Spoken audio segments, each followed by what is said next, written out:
topic for today is the last 10 days of Ramadan, the last Ashara, which, as you know, are the days of rescuing from the fire.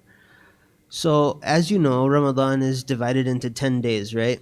So, the first 10 days are for, does anybody remember? So, the first 10 days are for mercy. The second 10 days are for, someone said it already, forgiveness.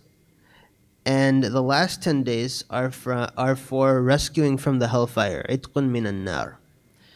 Now, some scholars, what they say about this hadith is that these 3 days actually correspond to three different kinds of believers. The first 10 days are the days of mercy because those 10 days are especially for the pious people, the awliya, the people that are really, really close to Allah Ta'ala and who obey Him and are very, very meticulous about doing everything according to Allah Ta'ala's command. For those people, literally all that they need in order to get into Jannah is a little bit of mercy from Allah Ta'ala. Because as you know, nobody gets into Jannah on account of their own deeds. Not even Rasulullah sallallahu alaihi wasallam. He even said in a hadith, sallallahu alaihi wasallam, that nobody gets into Jannah except by the mercy of Allah. And the Sahaba asked, not even you, O Rasulullah? And he said, not even me. So all these people needed was the mercy of Allah. Otherwise, they're basically all set. They're doing what they're supposed to do, and they get into Jannah. The next 10 days are the days of forgiveness. These are for the middle of the road believers. They do good sometimes, but sometimes they slip up. They try and do good for the most part, but they make mistakes. And so before they get into Jannah, they need forgiveness. And once they get forgiveness, then they can get mercy, and then they go straight into Jannah. And so that's why the second 10 days are for them. And Allah Ta'ala bestows His forgiveness on them on those 10 days. The last 10 days, the scholars say, are for the people, for the believers that are in such a bad state, that literally they are right, they're right at the precipice, and they're about to fall into Jahannam because of all of the bad things that they do, all of the disobedience that they do, and basically their general disregard for this deen has led them to the brink, literally the brink of faith, and they're about to fall off the end. Those 10 days that we're about to enter are the days in which Allah Ta'ala rescues those people, envelops them in His divine grace, and pulls them away from that lifestyle that they were engulfed in, and makes them amongst the Salihin and enters them into Jannah.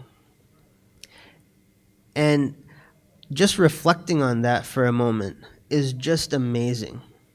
I mean, if you think about it, the capacity that Allah Ta'ala has to forgive people and to change people is just stunning if you just think about it for 2 seconds.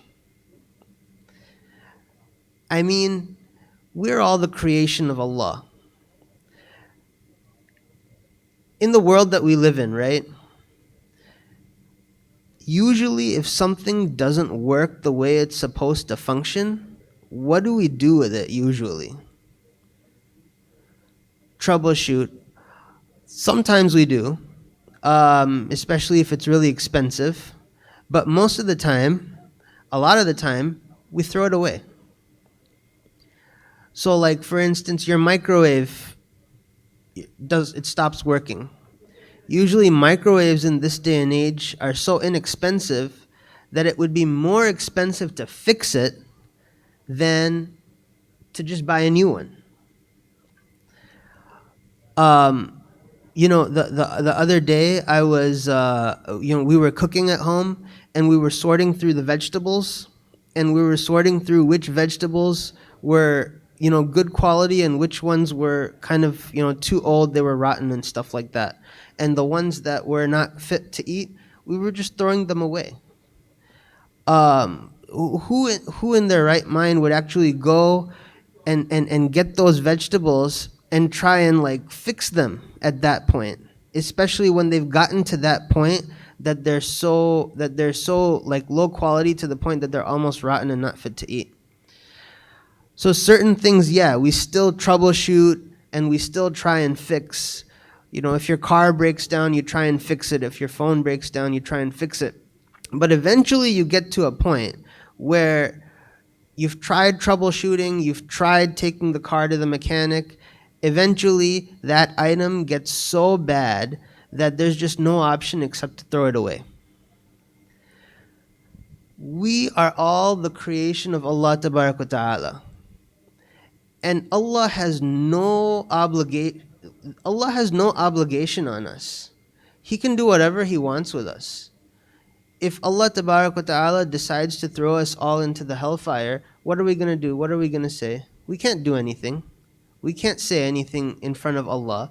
He's the master of the Lord of the worlds. He's the master of the sun. He's the master of the planets. He's the master of the depths of the ocean.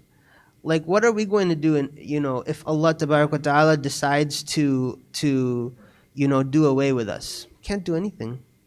We're completely powerless. We're like ants in the wide expanse of Allah's creation.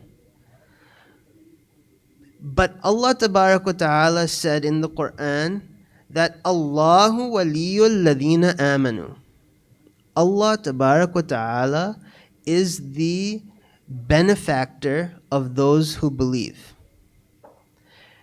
For such a great being, for such a magnificent and majestic entity such as Allah to actually care enough for the welfare, both the spiritual welfare and the physical welfare of each and every single one of us who are not even the significance of an ant to the entirety of His creation, that just blows your mind. Allah Ta'ala is actually reserving these 10 days of itqun minan nar in order to rescue His creation from the hellfire. That's absolutely amazing. And the more you think about it, the more you can't help but literally just go into sujood and be utterly humbled by the amount of mercy that Allah Ta'ala has on His creation.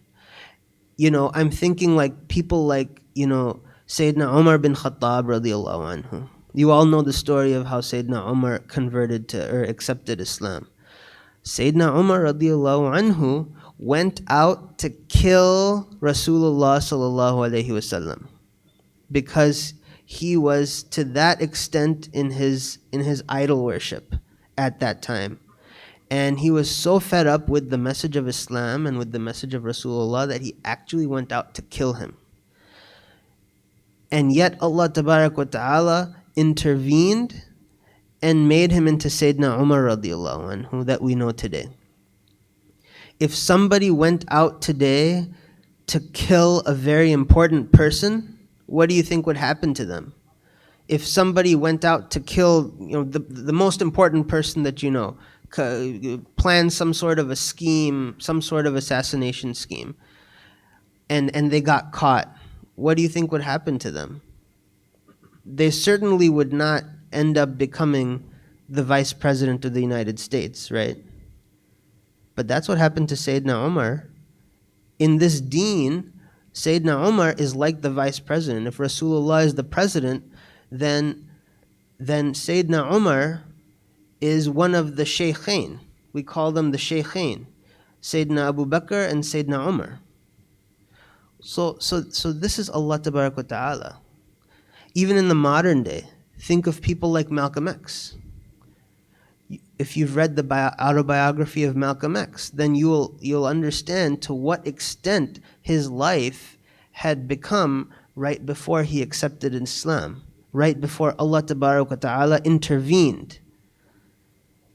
Malcolm X, every single kind of vice, crime, women, drugs, alcohol. But Allah Ta'ala, when He intervenes, is just amazing. And all we can hope for, all we can do is to pray that Allah Ta'ala shows us that kind of grace and that kind of bounty during these next 10 days. So, three things to say about these next 10 days that we're about to encounter. Okay? So, Rasulullah sallallahu alaihi wasallam, we find in the hadith that when these 10 days would come, Rasulullah sallallahu alaihi wasallam would tighten his belt. And what that means is the equivalent of rolling up one's sleeves. That's when Rasulullah sallallahu alaihi wasallam, as an indication that he would get serious, quote unquote, in his worship. And I say quote unquote because this is the person that was the most serious in his worship. This is the person that on a daily basis, on a nightly basis, he would be praying at night. And he was the closest one to all of creation. But when these 10 days would arrive, he would tighten his belt, meaning roll up his sleeves. And this was the time of the year that he would worship the most out of the entire year. So for somebody like Rasulullah sallallahu alaihi wasallam to be doing that in these 10 days is an example for us. Number 2, you all know Laylatul Qadr occurs during these 10 days. And Laylatul Qadr khayrun min alfi shahr. That Laylatul Qadr is better than 1,000 months. That means that any worship that you do during Laylatul Qadr is going to be the equivalent of you doing it for 1,000 months. Allah Ta'ala is going to reward you like that. And 1,000 months is 88 years, roughly. And if you think about it, if all of us lived up to 88 years, we still wouldn't be able to accomplish as much as if we worshipped on Laylatul Qadr. Because in 88 years, you spend a third of your time sleeping anyway. And then with the remainder of the time, you have to go to school, you have to go to work, you have to earn a livelihood, you have to spend time with your family, you have to do all of the different errands that you have to do. And the amount of time that you would probably spend worshiping is probably 5, 10, maybe 15%. Whereas the person that worships on the night of Laylatul Qadr, it's as though he has spent or she has spent the entire 88 years or 1,000 months doing that. This is a mercy, another mercy that Allah Ta'ala gave to this ummah, because we find in the scriptures, especially the previous scriptures, the Old Testament and the New and such, that the nations of the past used to have very long life expectancies. For instance, Sayyidina Nuh alayhi salam, we know that he lived for around 900 years. And when the Sahaba learned of this, they expressed a concern to Rasulullah sallallahu alaihi wasallam, "O Rasulullah, how are we going to match that? We don't live for that long." And then Rasulullah sallallahu alaihi wasallam told them about the blessings of Laylatul Qadr. So this is a huge blessing that Allah Ta'ala has given to this ummah, the ummah of Muhammad sallallahu alaihi wasallam. Last thing about Laylatul Qadr that I wanted to say is that in the Quran, Allah Ta'ala talks about Laylatul Qadr, فِيهَا يُفْرَقُ كُلُّ أَمْرٍ حَكِيمٍ, that on that day is decreed or decided all of the great and weighty matters. So what happens, you have to remember that Laylatul Qadr has 2 dimensions to it. We have the Laylatul Qadr that we experience in our life, but there's a whole parallel dimension that exists that we can't see, which is the ghaib, the unseen. And in that dimension, all kinds of majestic and miraculous and celestial things are happening. That's the realm in which the angels exist. That's the realm in which the jinns exist. And on Laylatul Qadr, in that dimension, the unseen dimension, Allah Ta'ala decrees for every single one of us the major events that will be happening for us for the next year. So who is going to die? Who is going to be born? The rizq that everyone is going to be getting during this upcoming year. Allah Ta'ala knows that already from before, because His knowledge is eternal and sempiternal. But Allah Ta'ala informs the angels of this decree on this night. And Rasulullah sallallahu alaihi wasallam, we find in the hadith that during the nights in which it was possible to have Laylatul Qadr, he would dress up. And that makes a lot of sense, because even in this world, when we find that something major is about to happen, for instance, when some major exam results are about to come out, or we're about to graduate, or something major is happening in our lifetime, we typically don't go through that event in our PJs, right? We typically prepare, we're typically sitting up straight. So Rasulullah sallallahu alaihi wasallam, that's the attitude that he would have towards Laylatul Qadr. So that's just something to think about. Like Laylatul Qadr, we're experiencing it here due to the COVID pandemic. We might be experiencing it alone, except for maybe if we come to the masjid on the night of the 27th. And when you're alone and when you're just trying to do your worship all on your own, it's hard to be motivated. But if you realize that Laylatul Qadr is also panning out in the heavens, in the celestial realm, and there's angels all around you, because we know that angels come in abundance on the night of Laylatul Qadr, to the point where it's literally, the world is packed with angels. So this is something to think about so that we can remain motivated. So that was the third thing that I wanted to say about Laylatul Qadr, which obviously occurs in these 10 days. We don't know exactly which one. Most of the scholars say that the highest likelihood is the night of the 27th, but a lot of scholars have said that have had differing opinions. Some scholars say that it rotates and is on different days every single year. And so that's just another mercy of Allah that He hasn't told us exactly which night it is. Because if that was the case, then most of us would probably get complacent and not do anything except that very night. But this way, by not revealing it to us exactly, Allah Tabarak wa Ta'ala has given us even more of an encouragement to worship more. And this is all from the mercy of Allah Tabarak wa Ta'ala. So in closing, after all we've heard about these next 10 days that are about to come upon us, the biggest advice that I probably would have for you is to use this time in order to reconnect yourself with Allah Tabarak wa Ta'ala, to take stock of yourself. And I give this advice both to you and to myself, because this is something that I need to do first and foremost for myself. But I would recommend that at some point in these next 10 days, you go into a room, close the door, put your phone away, put it on silent, and just sit down, close your eyes, focus on Allah Tabarak wa Ta'ala. Take stock of yourself. Try to reflect upon where you are spiritually and where Allah Tabarak wa Ta'ala wants you to be. Because remember that when we all pass away and we come before Allah, Allah Tabarak wa Ta'ala says in the Quran, وَلَقَدْ جِئْتُمُونَا فُرَادًا, and you will all come before us alone. Furada. Faradal, it means alone. So we are going to be in front of Allah Tabarak wa Ta'ala one-on-one. There's not going to be anybody else that will be able to say anything on our behalf, unless it's someone like Rasulullah sallallahu alaihi wasallam who is there to intercede for us. But for the most part, we're all going to be in front of Allah one-on-one, and Allah Tabarak wa Ta'ala will be judging us. And this is something that each one of us is going to experience for ourselves. So why not take stock of it right now? Try and reflect on where you are right now, where you need to be in light of the Sharia and the Sunnah and the Aqeedah that's in the Quran and the Sunnah. And at that point, just beg Allah.